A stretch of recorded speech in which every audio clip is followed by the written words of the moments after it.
আল্লাহ নবী যে সময়ের কথা বলেছেন সম্ভবত সেরকম একটা সময়ই আমরা পার করছি। এটা আপনাকে জ্বালাবে, পোড়াবে, কন্টিনিউয়ালি আপনার বাউন্ডারি পুশ করাবে এবং আপনি যদি একটু দুর্বল হন চড়ে বসবে।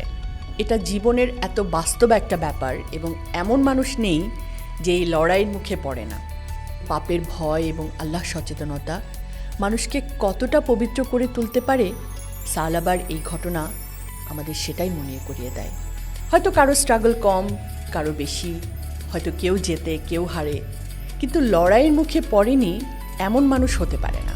নবীজি সাল্লাল্লাহু আলাইহি সাল্লাম বলেছেন, মানুষের ওপর এমন একটা সময় আসবে যখন দিনের ওপর অটল থাকা ব্যক্তি হবে হাত দিয়ে জ্বলন্ত কয়লা আঁকড়ে ধরা ব্যক্তির মতো।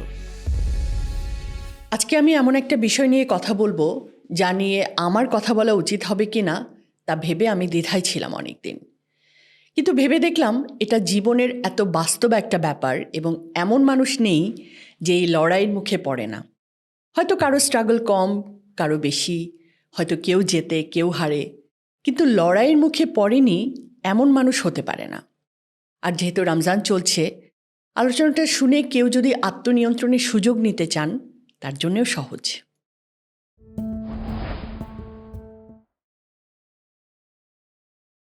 অনৈতিক যৌনাকাঙ্ক্ষা, যৌন কামনা বা আরও নির্দিষ্ট করে বলতে হলে যৌনাসক্তি। ধরেন আপনি একজন ভালো মুসলিম হওয়ার চেষ্টা করছেন, নামাজ পড়ছেন, রোজা রাখছেন, চোখ নিচু রাখার আপ্রাণ চেষ্টা করছেন, কিন্তু হঠাৎ করেই কোনো এক রাতে যখন আপনি একা, প্রবৃত্তি চড়াও হলো আপনার ওপরে। অনৈতিক যৌন কামনা ঢেউয়ের মতো এসে গ্রাস করল। বুকের ভেতর অস্থিরতা, মাথায় আজে বাজে চিন্তা, শয়তান কানে কানে বলতে লাগলো, ব্যাস একবারই তো, আজকের পর আর না করলেই হবে, আল্লাহর কাছে মাফ চেয়ে নিও। ব্যাস, আপনি প্রবৃত্তির কাছে হেরে গেলেন। কিন্তু একবারের মধ্য দিয়েই আপনার আত্মমর্যাদায় যে আঘাত লাগলো, পাপ এবং অনুশোচনা বোধের যে তীব্রতায় আপনি আচ্ছন্ন হলেন, অশান্তির যে জ্বালায় জ্বলতে লাগলেন, তা থেকে মুক্তি পাবেন কিভাবে? আর যদি সেটা আসক্তিতে পরিণত হয়, না চাইলেও বারবার করতে বাধ্য হন, তাহলেই বা কী করবেন? এসবই থাকছে আজকের আলোচনায়।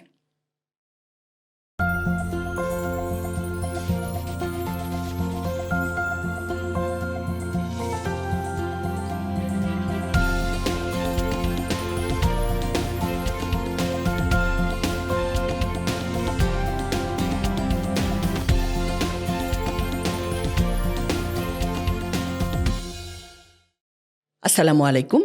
জীবনের নতুন বাকি চ্যানেলে আপনাদের স্বাগতম। নবীজি সাল্লাল্লাহু আলাইহি সাল্লাম বলেছেন, মানুষের ওপর এমন একটা সময় আসবে যখন দিনের ওপর অটল থাকা ব্যক্তি হবে হাত দিয়ে জ্বলন্ত কয়লা আঁকড়ে ধরা ব্যক্তির মতো।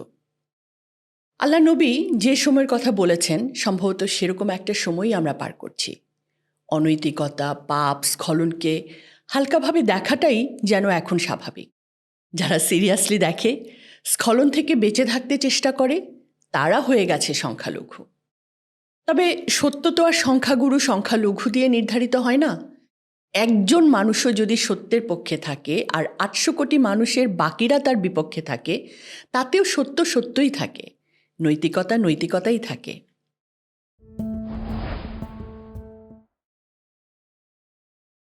সূরা ইয়াসিনে একটা ইন্টারেস্টিং ঘটনা আছে। ঘটনাটা হলো একটা জনপদ যেখানে ব্যাক টু ব্যাক ৩ জন নবীকে পাঠানো হয়েছিল, কিন্তু ৩ জনকেই সেই জনপদের অধিবাসীরা প্রত্যাখ্যান করে। ওই সময়ে ওই জনপদের একজন মানুষ যার নাম হাবিব, পেশায় একজন কাঠমিস্ত্রি, সে এসে জনপদের মানুষকে অনুরোধ জানালেন তারা যেন নবীর সত্যবাণী গ্রহণ করে। এই অনুরোধের ব্যাকগ্রাউন্ড ছিল, হাবিব আসলে একসময় খুব অসুস্থ ছিলেন। নিরাময়ের আশায় তিনি দীর্ঘদিন মূর্তি পূজা করেছেন, কিন্তু নিরাময় পাননি। এরপর তিনি নবীদের প্রচারিত বাণী অনুসরণ করেন এবং এক স্রষ্টার উপাসনা করেন এবং সুস্থ হন। তিনি অনুভব করলেন আল্লাহ ছাড়া অন্য কোনো উপাস্য কাউকে সাহায্য করতে পারে না। তিনি তার স্বগোত্রীয় মানুষদের তার এই উপলব্ধির কথা খুব আবেগ এবং দরদ দিয়ে বলতে গিয়েছিলেন। কিন্তু ঘটনা যা ঘটল, হাবিব এই কথা বলতেই তার জনপদের অধিবাসীরা তার উপর চড়াও হলো। সবাই এত ক্রুদ্ধ আর উত্তেজিত ছিল যে হামলায় হাবিব মারাই গেলেন। আজকের দিনেও আমরা যা দেখি, উত্তেজনার বশে নিরীহ মানুষকে গণপিটুনি দিয়ে মেরে ফেলা। আর মৃত্যুর সাথে সাথে হাবিব জান্নাতের সুসংবাদ পেলেন। জান্নাতের সুসংবাদ পেয়েই হাবিবের আকুতি ছিল, আহা, যদি আমার জনপদের অধিবাসীরা জানতো যে আল্লাহ তাআলা আমাকে কী পুরস্কারে ভূষিত করেছেন, তাহলে কতই না ভালো হতো। মানে তাদের ভুল ভাঙত। যাই হোক, এখানে হাবিবের ঔদার্য, মহত্ব ইত্যাদি গুণগুলো প্রকাশ পেয়েছে সূরা ইয়াসিনে। আল্লাহ সেটাই বলেছেন। কিন্তু আমাদের এখানে যে বিষয়টি প্রাসঙ্গিক তা হলো, জনপদের সমস্ত মানুষ সত্যকে অস্বীকার করলেও একজন মানুষ সত্যকে সত্য বলেছে এবং সেই ঠিক প্রমাণিত হয়েছে, পুরস্কৃত হয়েছে। নৈতিকতার ব্যাপারটিও তাই। সংখ্যাগরিষ্ঠ মানুষ বললেও অনৈতিকতা স্বাভাবিক হয়ে যায় না, অ্যাকসেপ্টেবল হয়ে যায় না।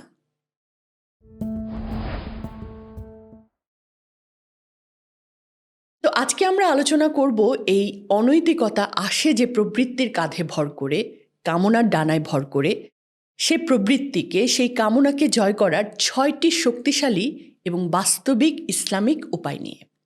শেষ পর্যন্ত দেখুন, কারণ এই 6টি পয়েন্টের যে কোনো একটি হয়তো আপনার জন্য নিয়ে আসতে পারে কোনো সমাধান সূত্র।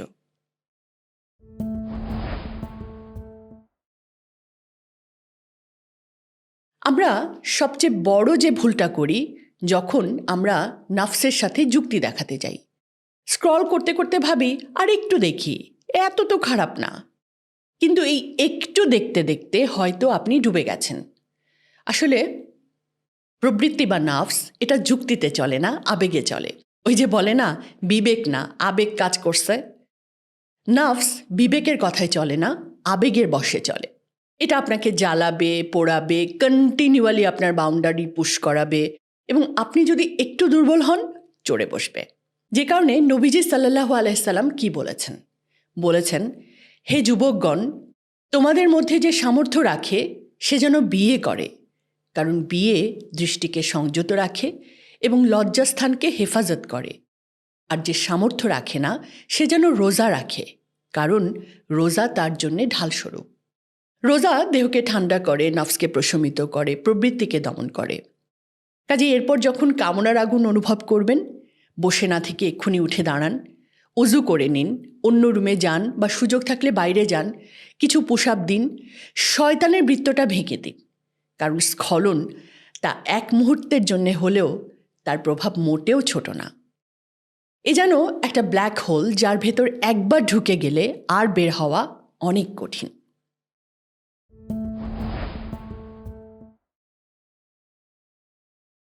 আমরা এখন এমন এক দুনিয়ায় বাস করি যেখানে চারপাশেই ছড়িয়ে আছে যৌনতার হাতছানি। সে টিকটক বলেন, ইনস্টাগ্রাম বলেন, ওয়েবসাইট বলেন। দেখতে থাকেন, কিছুক্ষণের মধ্যেই হয়তো আসবে স্বল্প বসনা কোনো নারীর ছবি। মানে আপনি চাচ্ছেন দৃষ্টিকে আনত করতে, নিজেকে পবিত্র রাখতে, আর পৃথিবী আপনাকে উস্কে দিচ্ছে জৈবিক কামনা চরিতার্থ করার প্রলোভনের দিকে। আর এর কাছে নতি শিকারের দু একটা বিচ্ছিন্ন ঘটনা যদি ঘটেও থাকে, সেটা এজন্যে না যে আপনি দুর্বল বা আপনি হেরে গেছেন, সেটা এজন্যে যে আপনি ক্রমাগত আক্রমণের শিকার হয়েছিলেন। তবে মনে রাখবেন, জৈবিকতা, আসক্তি, ভুলের বৃত্ত এগুলোর চেয়েও আপনি বেশি শক্তিশালী, কারণ আল্লাহ আপনার সাথে আছেন। আর আল্লাহ আপনাকে যা দেওয়ার জন্য তৈরি আছেন তা এসবের চেয়েও অনেক অনেক তৃপ্তিকর, উপভোগ্য এবং শ্রেয়।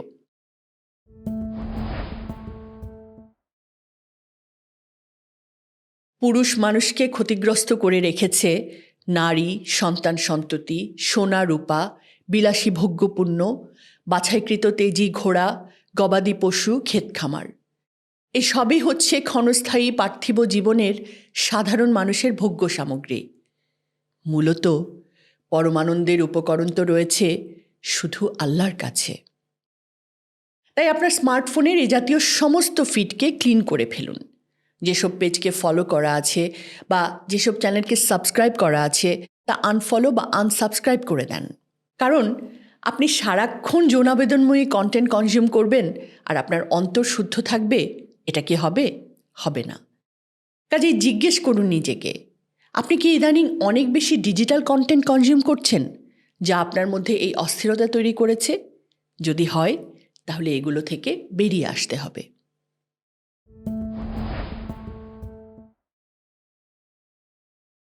নিঃসঙ্গতা বা একাকিত্বে ভুগলে কারো কারো মধ্যে যৌনাকাঙ্ক্ষা তীব্র হয়ে ওঠে।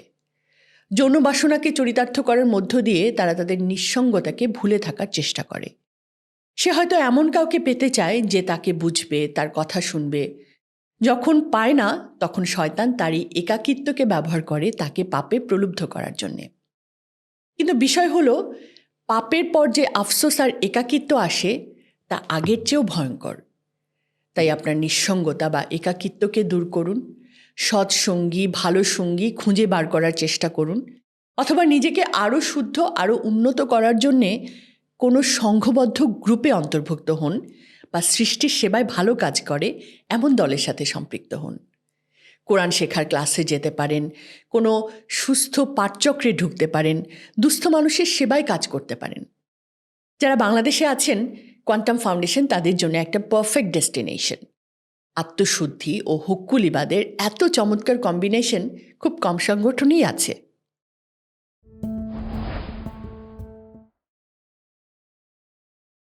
মানুষের পৃথিবীকালীন জীবনটা আসলে একটা পরীক্ষাকাল। পরীক্ষার হলে একজন ছাত্রের প্রতিটি আচরণই তার পরীক্ষার অংশ। এমনকি পরীক্ষার খাতায় লেখার মনোযোগের বাইরে যদি তার আচরণে এমন কিছু দেখা যায় যা এই মনোযোগের বিপরীত, তাহলে পরীক্ষক সেটা নিয়ে কোয়েরি করতে পারেন, জানতে চাইতে পারেন যে সে কেন এমন করছে। তেমনি যৌনতা একটি স্বাভাবিক ব্যাপার।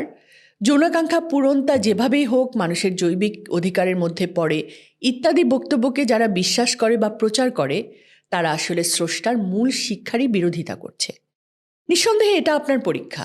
বরং কামকে বলা হয় মানুষের সবচেয়ে বড় পরীক্ষার একটা। আল্লাহকে সে কতটা বিশ্বাস করে, কতটা ভয় পায়, নির্জন ঘরে একাকী করলেও আল্লাহ তা দেখছেন বলে মনে করতে পারে এবং সেজন্যে বিরত থাকে, এসব যাচাইয়ের একটা বড় ক্ষেত্রই তো এটা।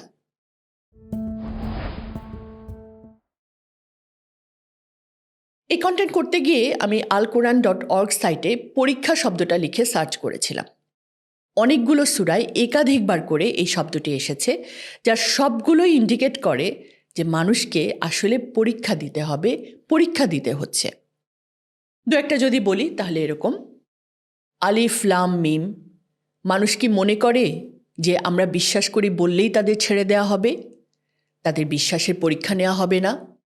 অথচ তাদের পূর্বসূরিদেরও পরীক্ষা নেওয়া হয়েছিল। কে সাচ্চা আর কে ঝুটা, অর্থাৎ কে খাঁটি আর কে মেকি, আল্লাহ তা অবশ্যই যাচাই করে নেবেন। সূরা আনকাবুত আয়াত 1।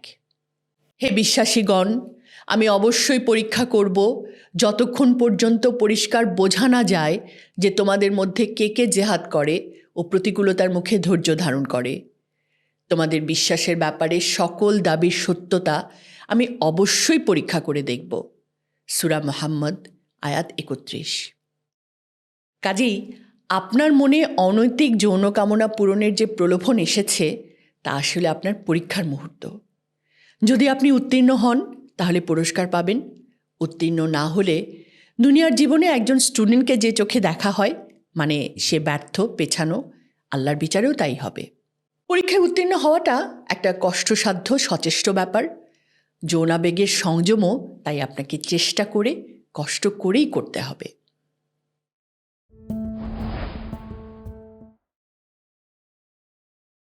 একজন মানুষের জীবনের যদি কোনো মহৎ লক্ষ্য না থাকে, উদ্দেশ্য বা পারপাস না থাকে, গঠনমূলক ব্যস্ততা না থাকে, তাহলে যৌন বিকৃতি সহ অন্য যে কোনো বদভ্যাসে জড়ানো তার জন্য খুবই সহজ। আমি যেহেতু কোয়ান্টামে আছি, আমার নিজের চোখে আমি কোয়ান্টামের ডেডিকেটেড শত শত তরুণ কর্মীকে দেখেছি ভার্সাস এই সমাজের গড্ডালিকা প্রবাহে গা ভাসানো তরুণদের দেখেছি। আমাদের ছোটবেলায় আমাদের মহল্লায় দেখতাম পাড়ার বড় ভাইরা একসাথে মিলে পুকুরের কচুরিপানা সাফ করছে, রাস্তা পরিষ্কার করছে, বন্যার সময় দুস্থদের সাহায্য করছে, পাড়ার কোনো উন্নয়ন কাজে হাত লাগাচ্ছে। সেটা স্মার্টফোনের যুগ ছিল না, মোবাইল ফোনই ছিল না। তারা হইচই করতো না তা না, কিন্তু এখনকার বেশিরভাগ তরুণের মতো এরকম নিষ্ক্রিয় নির্জীব তারা ছিল না। তারা সামাজিক কাজে, পারপাসফুল কাজে, পরার্থ কাজে নিজেদের নিয়োজিত রাখত। ফলে তাদের জীবনে বিকৃতি, বদভ্যাস, আসক্তিও অনেক কম ছিল। কাজেই যৌন বিকৃতি থেকে মুক্তি পেতে আপনি আপনার জীবনে কিছু গঠনমূলক, ইতিবাচক টার্গেট সেট করুন এটা হতে পারে নিজের কোনো দক্ষতাকে বাড়ানো, যা আপনাকে পেশাগতভাবে উন্নত করবে। হতে পারে কোনো আধ্যাত্মিক লক্ষ্য, যা আপনাকে আত্মিকভাবে প্রশান্তি দেবে। হতে পারে কোনো সামাজিক লক্ষ্য, যা আপনাকে মানসিকভাবে তৃপ্তি দেবে।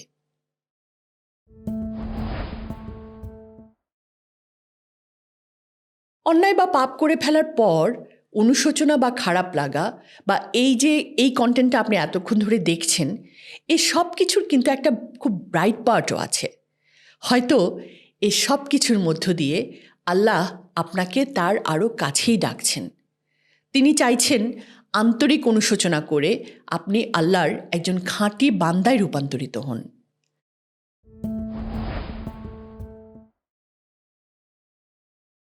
ফজাইল ইবনে আয়াজ তার প্রথম জীবনে এক দুর্ধর্ষ দস্যু দলের প্রধান ছিলেন। আরবের আবিরওয়াদ ও সারখাসের মধ্যবর্তী অঞ্চলে তিনি ডাকাতি করতেন।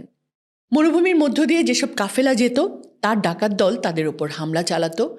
ফজাইলের বাহিনী এত ক্ষিপ্র আর হিংস্র ছিল যে তার নাম শুনলে বড় বড় কাফেলাও তাদের গতিপথ পাল্টে ফেলত। কিন্তু মানুষের মন বড় বিচিত্র। কঠোর হৃদয়ের এই দস্যু সর্দার ফজাইল ঘটনাচক্রে এক নারীর প্রেমে পড়ে গেলেন। একদিন গভীর রাতে সেই নারীর সাথে দেখা করার জন্যে তিনি দেয়াল টপকে ভেতরে ঢোকার চেষ্টা করছিলেন। চারিদিকে শুনশান নীরবতা, শুধু বাতাসের শস্য শব্দ। ঠিক সেই মুহূর্তে কাছেই কোথাও কেউ একজন খুব দরদ দিয়ে পবিত্র কোরআনের একটি আয়াত তেলাওয়াত করছিলেন। আয়াতটি ছিল সূরা হাদীদের 16 নম্বর আয়াত। মুমিনদের জন্য কি এখনও সেই সময় আসেনি যে আল্লাহর স্মরণে তাদের হৃদয়গুলো বিগলিত হবে? অন্ধকার রাতে দেয়ালের ওপর দাঁড়িয়ে থাকা ফজাইলের কানে যখন এই প্রশ্নটি পৌঁছালো, তিনি যেন পাথর হয়ে গেলেন। তার মনে হলো মহাবিশ্বের মহান রব সরাসরি তাকেই এই প্রশ্নটি করছেন। ফজাইল, এখনো কি সময় হয়নি তোমার ফিরে আসার? তিনি সেখানেই হাউমাউ করে কেঁদে উঠলেন এবং বললেন, ইয়া রব, অবশ্যই সময় হয়েছে, আমি এখনই ফিরে আসছি। দেয়াল থেকে নেমে তিনি একটি ভাঙা পরিত্যক্ত ঘরে আশ্রয় নিলেন। সেখানে এক কাফেলা দলকে বিশ্রাম নিতে দেখলেন। তারা নিজেদের মধ্যে আলাপ করছিল, চলো এখনই রওনা দেই। অন্য একজন বলল, না, এখন যাওয়া ঠিক হবে না। ফজাইল ইবনে আয়াজ এই পথেই আছে, সে আমাদের সব লুটে নেবে। নিজের কানে নিজের সম্পর্কে এই ভয়ঙ্কর নেতিবাচক কথা শুনে ফজাইলের বুক ফেটে যাচ্ছিল। তিনি ভাবলেন, হায়, আমি রাতভর গুনাহ করছি আর মানুষ আমার ভয়ে তটস্থ। আল্লাহ বোধহয় আমাকে সতর্ক করার জন্যেই এখানে পাঠিয়েছেন। সেই রাতেই তিনি তাওবা করলেন। এরপর তিনি মক্কায় চলে যান। যে হাত একসময় তলোয়ার চালিয়ে মানুষ মারত, সেই হাত এখন তাসবিহ আর কিতাব ধরতে শুরু করল। তিনি মক্কার হারামে দীর্ঘ সময় ইবাদতে কাটিয়ে দিলেন। তার জ্ঞান আর তাকওয়া এতটাই উঁচুতে পৌঁছালো যে তাকে বলা হতো আবিদুল হারামাইন বা 2 পবিত্র মসজিদের মহান ইবাদতকারী। এমনকি খলিফা হারুনুর রশিদ যখন তার সাথে দেখা করতে যেতেন, তখন ফজাইলের কথা শুনে খলিফা বাচ্চাদের মতো ডুকরে কাঁদতেন। কাজেই আপনি যত বড় পাপই করেন না কেন, আল্লাহর একটি ডাক আপনার জীবন বদলে দিতে পারে। কোরআনের একটি আয়াতই যথেষ্ট একজন মানুষের জীবনের মোড় ঘুরিয়ে দেওয়ার জন্যে। কোরআনের আয়াতের প্রসঙ্গ যেহেতু উঠল, কোয়ান্টানে খাতমে কোরআন নামে একটি আয়োজনে আমরা অংশ নিই, যাতে মৌনতার মধ্য দিয়ে কোরআন শ্রবণ ও অনুধাবনের চেষ্টা আমরা করি। ফজাইলের রূপান্তরের জন্যে যেমন একটি আয়াতের অনুধাবনই যথেষ্ট হয়েছে, আমরা অংশগ্রহণকারীরাও সেই একই প্রয়াস চালাই।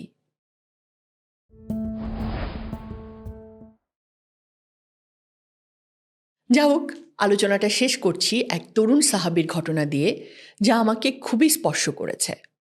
এই সাহাবীর নাম সালাবা ইবনে আব্দুর রহমান। তিনি নবীজি সাল্লাল্লাহু আলাইহি সাল্লামের বার্তাবাহকের কাজ করতেন। একবার নবীজি সাল্লাল্লাহু আলাইহি সাল্লাম তাকে একটি বিশেষ প্রয়োজনে কোথাও পাঠিয়েছিলেন। পথিমধ্যে তিনি একটি আনসারি বাড়ির পাশ দিয়ে যাওয়ার সময় খোলা দরজা দিয়ে একজন নারীকে গোসলরত অবস্থায় দেখে ফেলেন। সাথে সাথে দৃষ্টি সরিয়ে নিলেও ঘটনাটা তার মধ্যে প্রচণ্ড অনুশোচনা ও ভয়ের সঞ্চার করে। তার মনে এই ভয় ঢুকে যায় যে হয়তো জিব্রাইল আলাহিসাল্লাম এখনই ওহী নিয়ে এসে নবীজিকে আমার এই খেয়ানতের কথা জানিয়ে দেবেন। ভয় এবং লজ্জায় তিনি আর নবীজির কাছে ফিরে যেতে পারলেন না, সোজা পাহাড়ের দিকে পালিয়ে গেলেন। মক্কা ও মদিনার মধ্যবর্তী পাহাড়ে নির্জনে তিনি টানা 40 দিন কাটিয়ে দেন। সেখানে তিনি আল্লাহর কাছে কান্নাকাটি করতেন আর বলতেন, হে আল্লাহ, আমি তো পাপিষ্ঠ, আমাকে ক্ষমা করো। এদিকে সালাবা রাদিয়াল্লাহু আনহুকে অনেকদিন না দেখে নবীজি সাল্লাল্লাহু আলাইহি সাল্লাম চিন্তিত হয়ে পড়েন। এর মধ্যে জিব্রাইল আলাইহিস সালাম এলেন এবং নবীজিকে জানালেন যে আপনার একজন সাহাবী অমুক পাহাড়ে আল্লাহর কাছে আশ্রয় চেয়ে কাঁদছে। নবীজি সাল্লাল্লাহু আলাইহি সাল্লাম সাথে সাথে হজরত উমর রাদিয়াল্লাহু আনহু এবং হজরত সালমান ফারসি রাদিয়াল্লাহু আনহুকে পাঠালেন তাকে খুঁজে আনতে। তারা যখন সালাবাকে খুঁজে পেলেন তখন তার শরীরের অবস্থা ছিল জীর্ণ শীর্ণ। তিনি ভয়ে কাঁপছিলেন আর জিজ্ঞেস করছিলেন, নবীজির কাছে কি আমার ব্যাপারে কোনো ওহী নাজিল হয়েছে? তিনি কি আমাকে মুনাফিক হিসেবে ঘোষণা করেছেন? তারা তাকে আশ্বস্ত করে নবীজির কাছে নিয়ে এলেন। নবীজি সাল্লাল্লাহু আলাইহি সাল্লাম সালাবার মাথা নিজের কোলের ওপর রাখলেন। সালাবা তখন বলছিলেন, ইয়া রাসূলুল্লাহ, আমার মনে হচ্ছে আমার হাড় আর চামড়ার মাঝখান দিয়ে পিঁপড়া হাঁটছে। অর্থাৎ পাপের তীব্র দহনে তার এমন অনুভূতি হচ্ছিল। নবীজি সাল্লাল্লাহু আলাইহি সাল্লাম তাকে আল্লাহর ক্ষমার কথা বলছিলেন, কিন্তু সালাবার মনে আল্লাহর প্রতি ভয় এতটাই প্রবল ছিল যে সেই অবস্থাতেই তিনি শেষ নিঃশ্বাস ত্যাগ করেন। বর্ণিত আছে যে সালাবা রাদিয়াল্লাহু আনহুর জানাজার সময় নবীজি সাল্লাল্লাহু আলাইহি সাল্লাম খুব সাবধানে পায়ের আঙুলের ওপরে ভর দিয়ে হাঁটছিলেন। জানাজা শেষে সাহাবারা এর কারণ জিজ্ঞেস করলে নবীজি সাল্লাল্লাহু আলাইহি সাল্লাম বললেন, সালাবাকে সম্মান জানাতে আকাশ থেকে এত বেশি ফেরেশতা নেমে এসেছে যে আমার পা রাখার মতো জায়গা ছিল না। আসলে পাপের ভয় এবং আল্লাহ সচেতনতা মানুষকে কতটা পবিত্র করে তুলতে পারে, সালাবার এই ঘটনা আমাদের সেটাই মনে করিয়ে দেয়।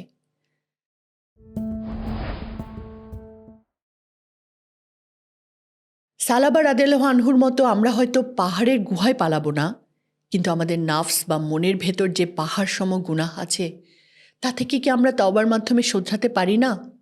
নিশ্চয়ই পারি।